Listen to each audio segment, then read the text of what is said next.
Boa noite a todos.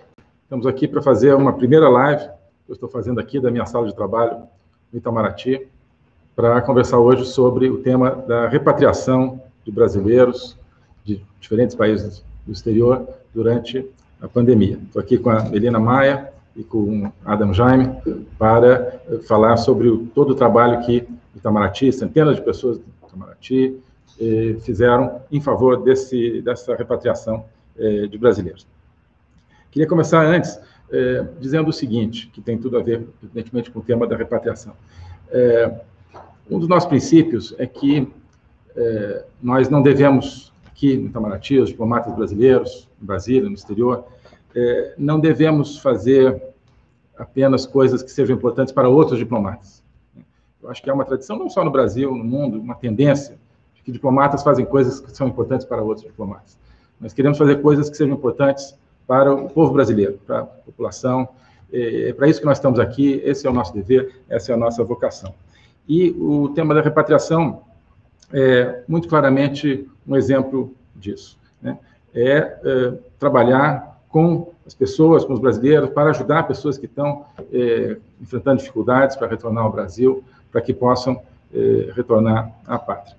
E a palavra repatriação, né? Você sabe, eu gosto de examinar as palavras, né? As palavras, no fundo, elas sempre dizem mais do que apenas na aparência, né? Então, repatriação, aí está a pátria, né? Aí está a pátria. E né? O retorno, a volta. Eu acho que a repatriação algo que vai além simplesmente, hoje, do ponto de vista do Itamaraty, do caso do transporte, digamos, né? Ajudar no transporte, na vinda das pessoas. Eu acho que nós estamos hoje estou convencido, nós estamos num processo de repatriação do Itamaraty, no sentido de que o Itamaraty está voltando a ser pátria, está voltando a ser parte da nossa pátria amada Brasil.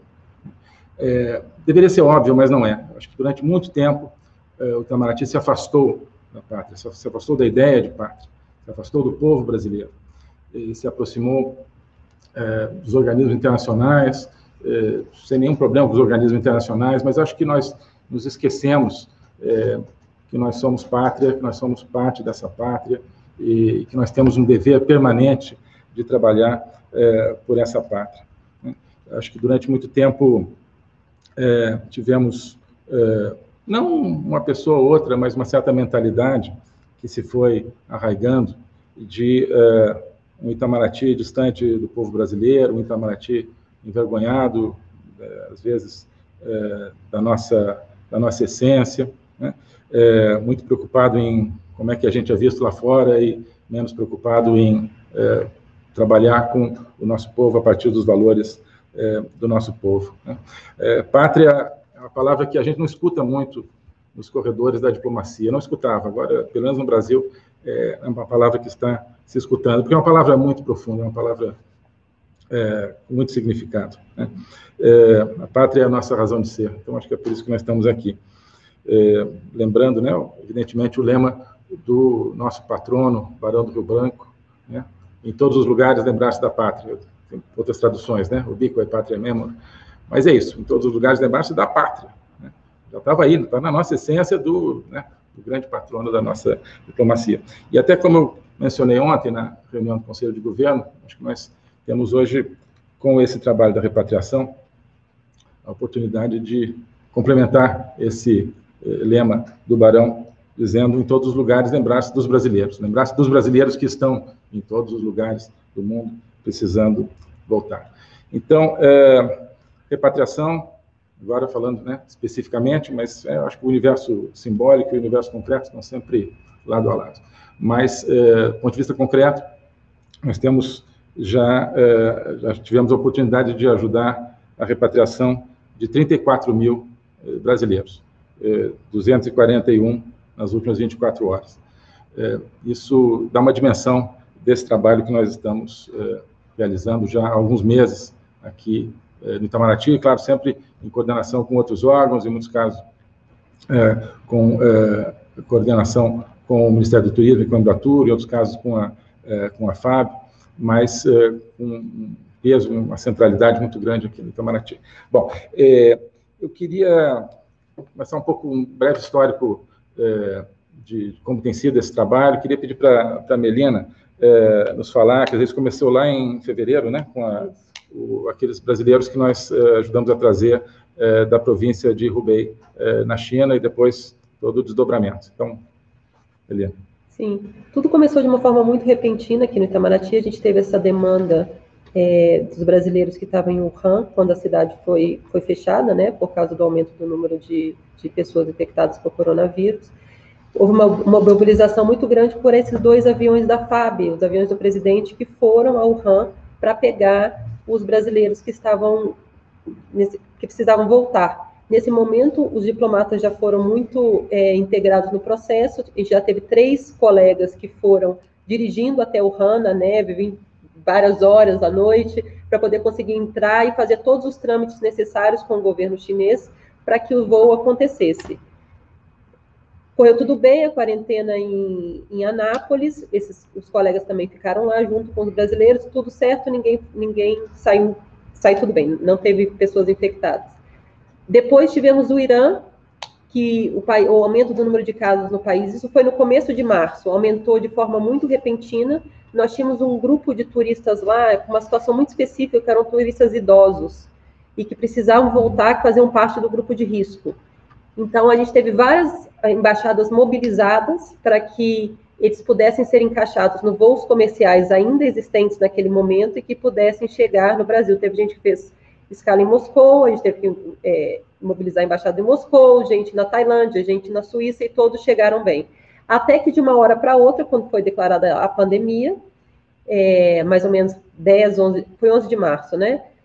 A demanda por repatriações de pessoas que realmente ficaram retidas, naquele momento, turistas mesmo, que precisavam voltar para o país, cresceu enormemente.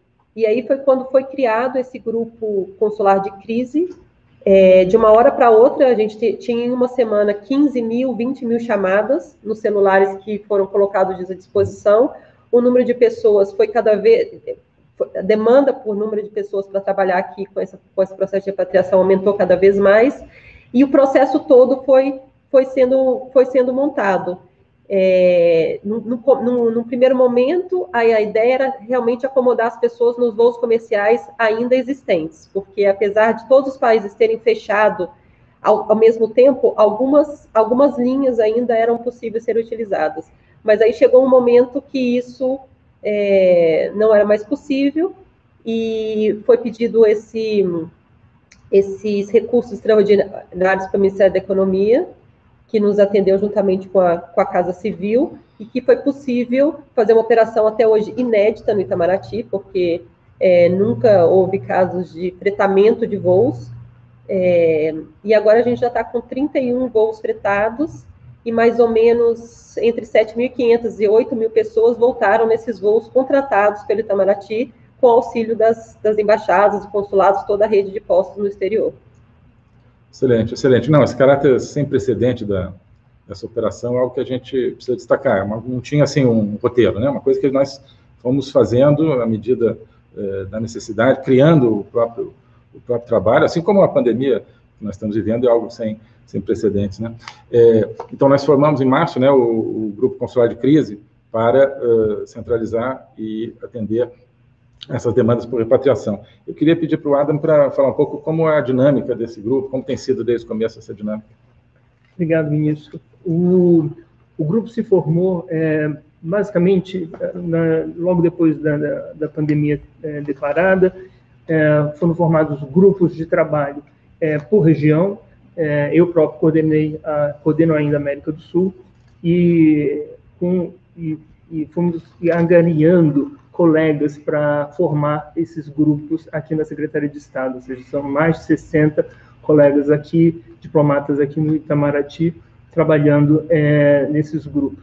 E o interessante é que, por mais que esse grupo consular de crise às vezes seja referido como gabinete de crise, o trabalho é completamente descentralizado, e por conta da pandemia, a maior parte do trabalho é feita pelos colegas a partir de casa. Então, nós temos um celular de plantão para cada região. Esse celular, o colega ele recebe durante o seu turno ele vai atender as ligações, os WhatsApps, as mensagens e responder durante aquele turno. Os turnos, às vezes, um turno emenda com o outro, então a gente tenta revezar para que um colega não fique muito cansado. E com o desafio de que, com o deslocamento, também por conta da pandemia aqui em Brasília, a gente não poder fazer esse deslocamento, a gente ainda tinha que criar uma logística para que não expor o colega que está executando esse trabalho também ao risco de contaminação. Então, nós chegamos num momento, logo no início da pandemia, a ter dezenas de ligações num único dia. Um colega uma vez me ligou quase chorando, me dizendo assim, o que eu faço? Eu não consigo atender, eu tenho já mais de 60 mensagens de WhatsApp não respondidas, e tem uma senhora, filha dela. Então, isso mostra um pouco da dimensão naquele início do trabalho. Só que uma questão que é característica desse trabalho é que ele é muito descentralizado. Então, além dos mais de 60 colegas aqui na Secretaria de Estado, nós tivemos centenas de colegas mundo afora, nas embaixadas e consulados, além de todas as carreiras do serviço exterior, além de funcionários locais, completamente dedicados ao atendimento na ponta. Um trabalho dessa natureza só dá certo por conta dessa descentralização, porque somente contando com o nosso colega lá na ponta, com os nossos funcionários na ponta, é que é possível realizar uma operação de repatriação. Sem dúvida. Sim. Não, e o interessante, só para complementar, é essa questão do trabalho em rede, né, que hoje as redes sociais proporcionam, que você tem um embaixador lá no posto, preocupado com o brasileiro que precisa daquela tratamento específico, e o colega aqui em Brasília, Então, assim, o trabalho foi realmente muito solidário, e todos buscando ajudar, caso a caso, casos mais difíceis que os outros, casos mais complicados, casos de documentação necessária, como a pessoa vai chegar no aeroporto, porque vários países, eles impediram o deslocamento interno. Então, por exemplo, na Índia tinha uma pessoa num lugar do país, outro ao sul, outro ao norte. Então, todo esse trabalho logístico foi coordenado, e foi coordenado pelas pessoas assim com muito cuidado para que tudo desse certo. Você não poderia tirar uma pessoa do norte da Índia e levar ele até o lugar onde ia pegar o avião se tivesse certeza de que aquilo ia dar certo e que ia funcionar. Exato. Não, e, enfim, essa rede funcionou em Brasília, claro, e em cento e tantos postos, embaixadas e consulados do Brasil no exterior, 24 horas por dia. Então, o número total de pessoas envolvidas nessa missão é superior a 400 entre pessoas do serviço exterior, que tem as carreiras de diplomata, oficial de chancelaria, assistente de chancelaria, e contratados locais que trabalham em embaixadas e consulados brasileiros no exterior, vinculados diretamente a essas embaixadas e consulados. Então, no total, seguramente mais de 400, talvez chegando a 500 pessoas envolvidas nisso, trabalhando, como eu dizia, 24 horas por dia.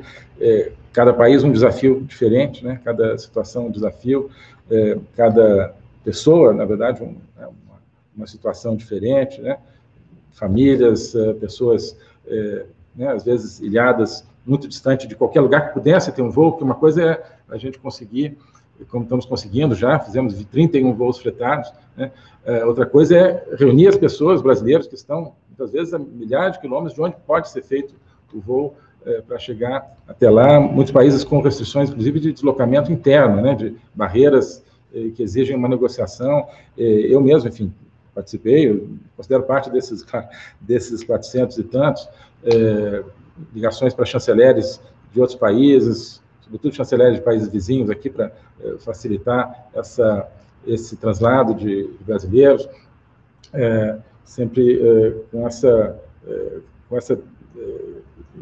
fixado nessa demanda completamente diferenciada, completamente, às vezes, imprevisível, Cada momento surgindo algo que a gente tem que tratar naquele momento. O tema dos países vizinhos é interessante porque, claro, em grande parte foi transporte terrestre, mas com um desafio grande, sobretudo Bolívia, Argentina. Não sei se o Adam quer falar um pouco da Bolívia especificamente, que tem os estudantes brasileiros. Claro, isso.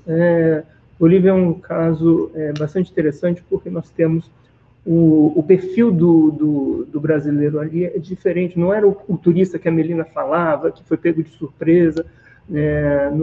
Aliás, a gente até tinha um número pequeno de turistas na Bolívia naquele momento, mas a gente tem um grande contingente de estudantes, são mais de 25 mil estudantes, sobretudo de medicina, ciências da saúde, mas a grande maioria é de medicina.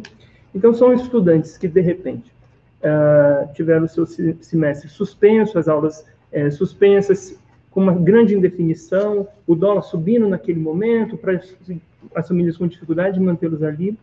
E não é um caso clássico de repatriação, porque são pessoas que, evidentemente, desejam voltar para o Brasil e retornar depois à Bolívia para continuar seus estudos.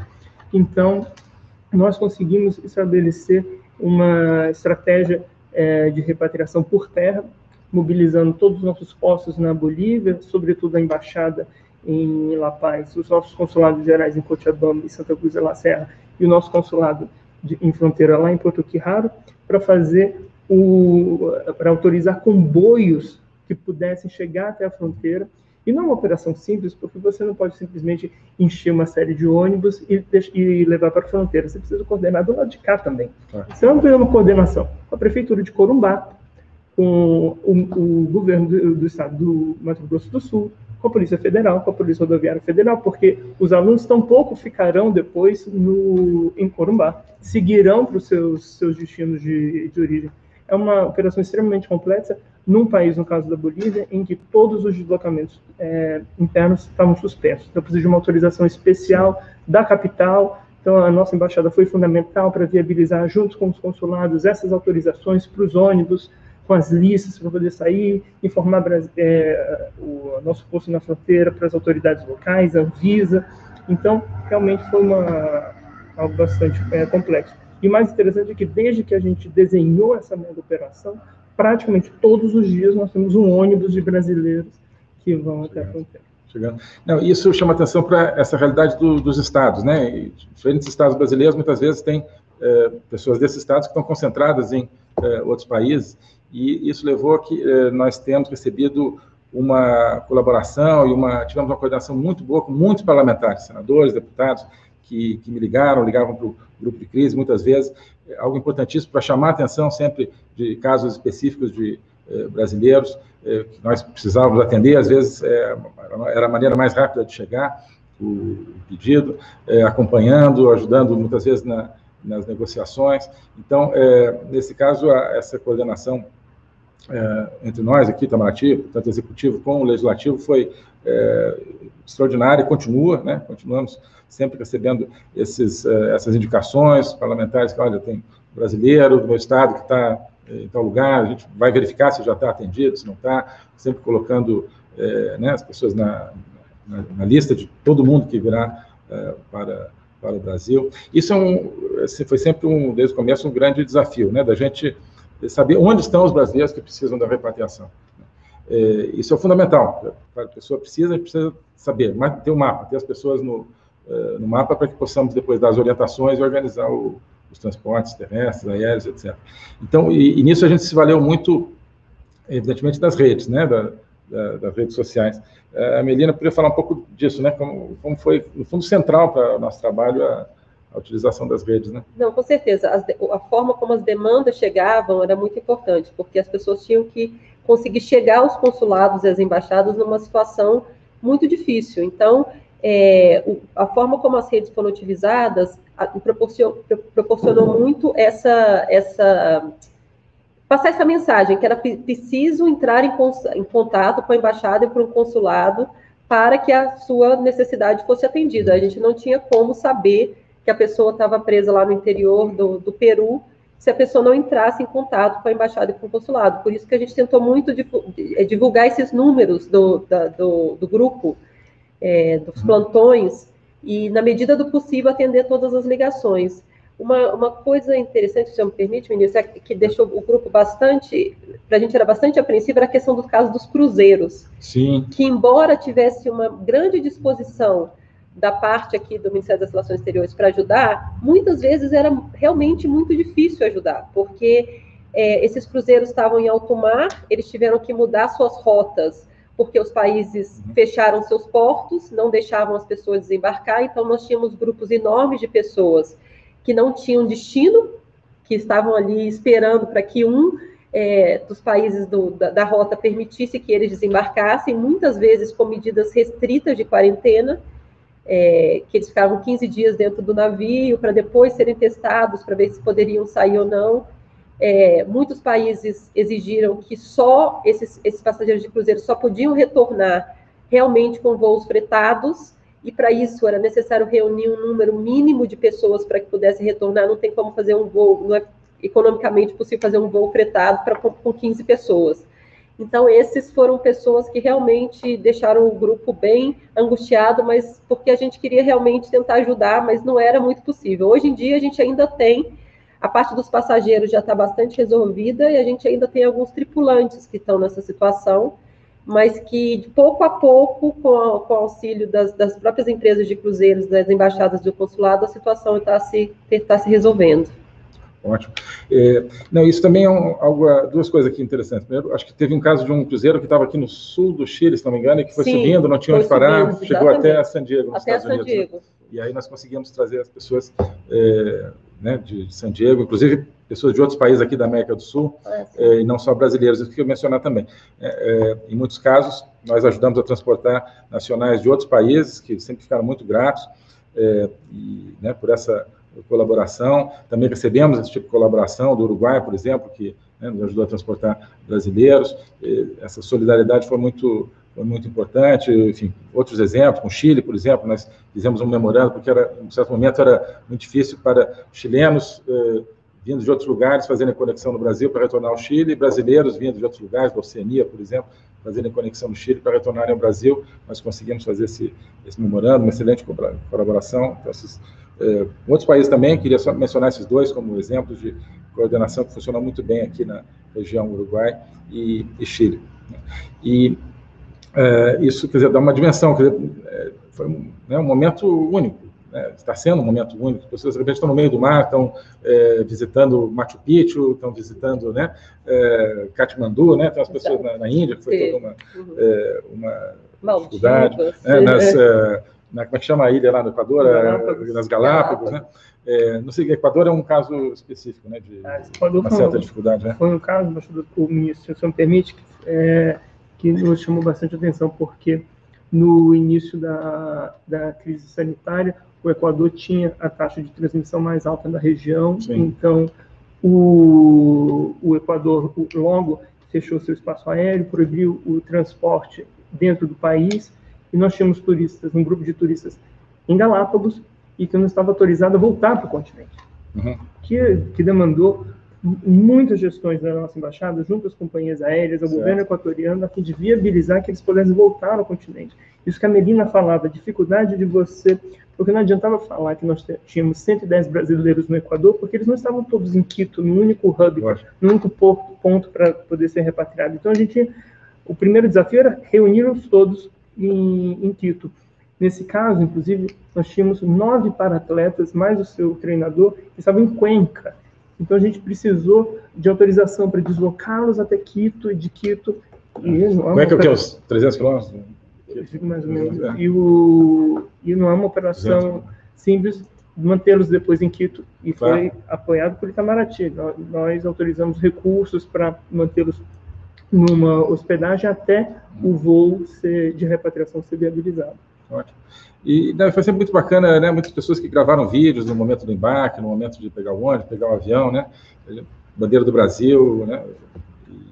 Né? Querendo expressar essa alegria. Eu queria, né, aqui agradecer a todo mundo, realmente, que teve esse gesto de reconhecer o trabalho que foi feito aqui pela equipe, né, de favorecer isso. É claro que é nossa obrigação, é nossa vocação, como eu dizia, mas é óbvio que a gente fica muito alegre quando as pessoas, né, mencionaram esse trabalho, porque é isso, é uma conexão muito, muito profunda, aquele momento da pessoa que está, como é que eu vou voltar ao Brasil? Conseguiu, bandeira, né? Bandeira e aquela alegria. É claro que, como eu sempre disse também, a alegria também sempre vem junto com a preocupação com aqueles que nós ainda não conseguimos ajudar na repatriação. Eu queria falar um pouco disso. Antes, só mencionar também o seguinte, 'um desses aspectos foi o caso de muitos países onde, brasileiros que estavam a turismo, de repente se viram expulsos dos hotéis onde estavam. Muitos hotéis fecharam, não queriam mais saber de ter hóspede, né? As pessoas se viram,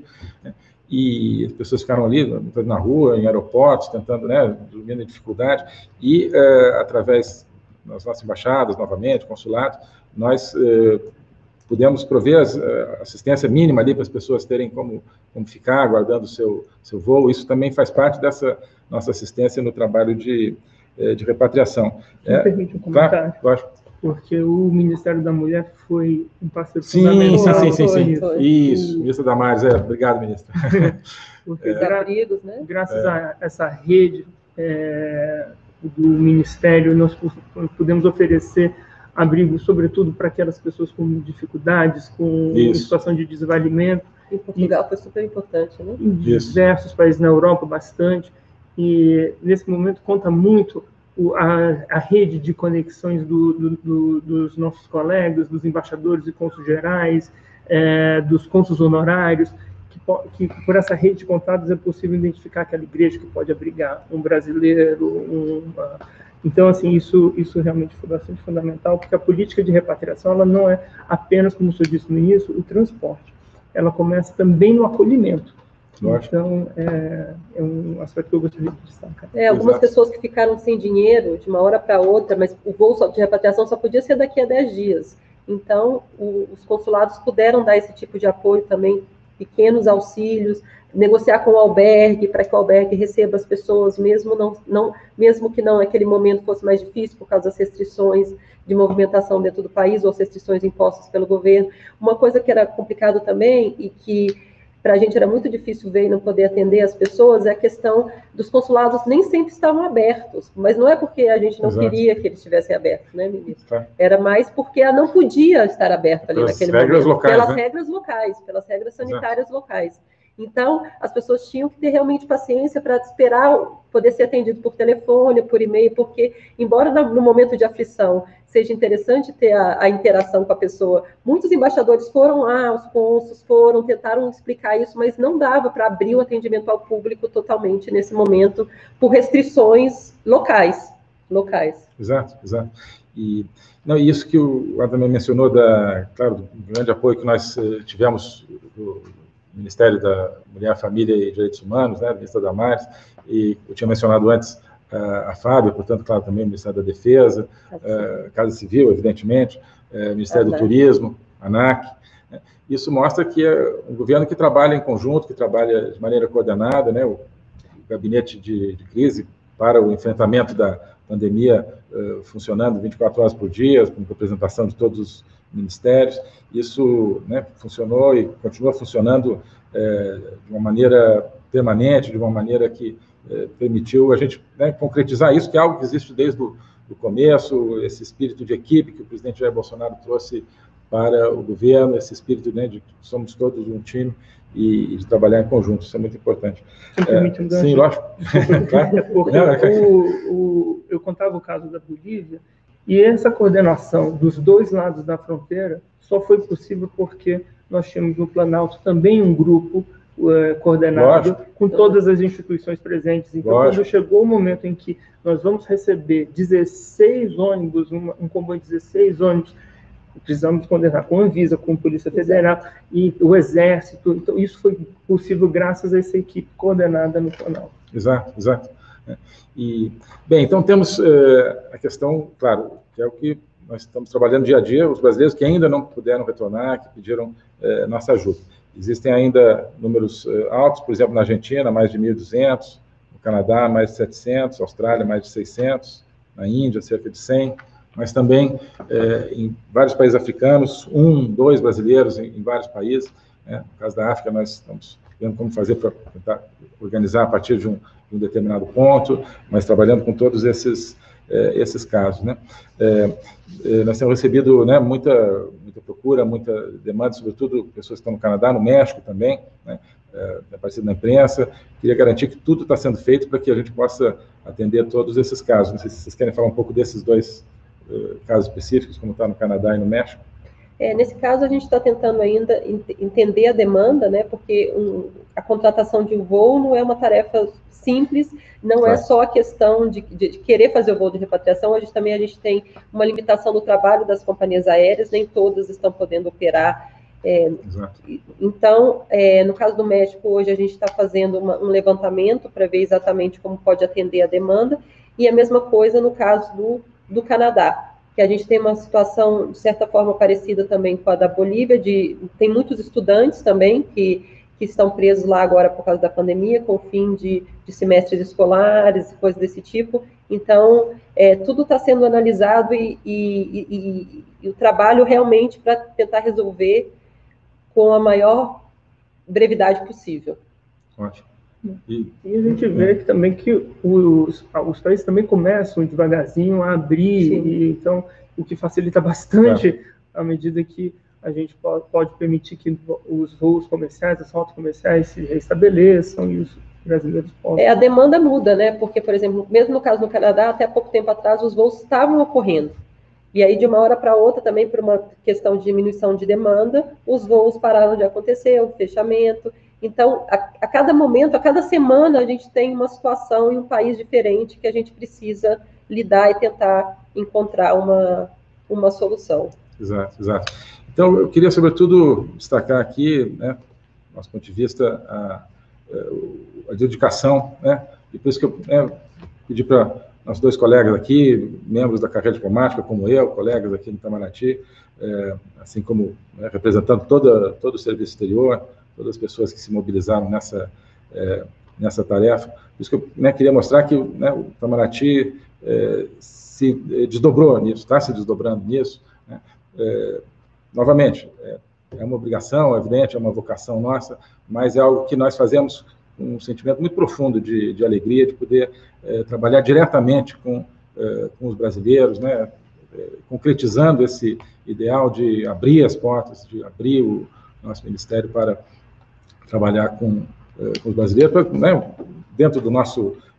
nós somos parte desse povo, nós queremos que Itamaraty seja Brasil, que o Brasil seja Itamaraty e não, como eu já disse em outros momentos, né?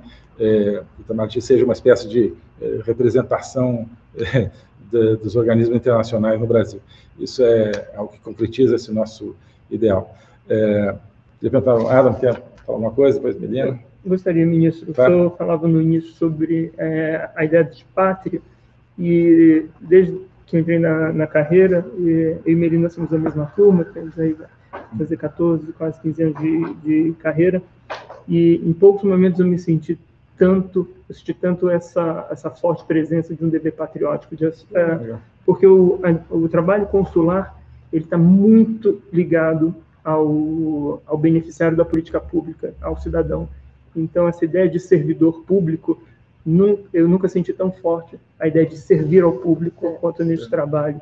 E eu posso falar pelos meus colegas, oficiais de chancelaria, assistentes de chancelaria, diplomatas no início de carreira que estão ali na nossa equipe, cerca de pouco mais de 10, e todos extremamente engajados. E quando chega um caso, nós temos um grupo de WhatsApp, então manda, como é que está aquele brasileiro? Gente, e aí quando ele volta, ele mandou uma mensagem, aí a gente festeja. Realmente, são mais que burocratas, são verdadeiros torcedores para que essa política dê certo. Bacana.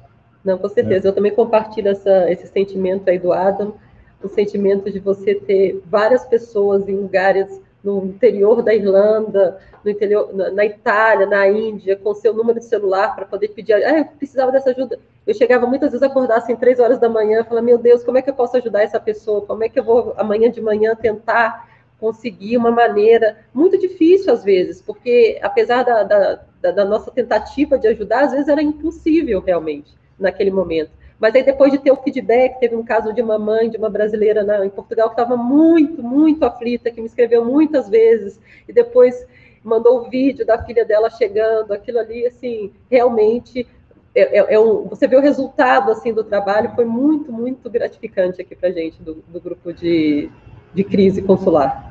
Bom, que bom. Eu tenho um pouco mais que você, tenho 30 anos de carreira, e realmente nunca participei. É um privilégio poder participar, poder ajudar nesse momento, poder coordenar isso a partir aqui da minha sala aqui, mas estou permanentemente em casa também, né?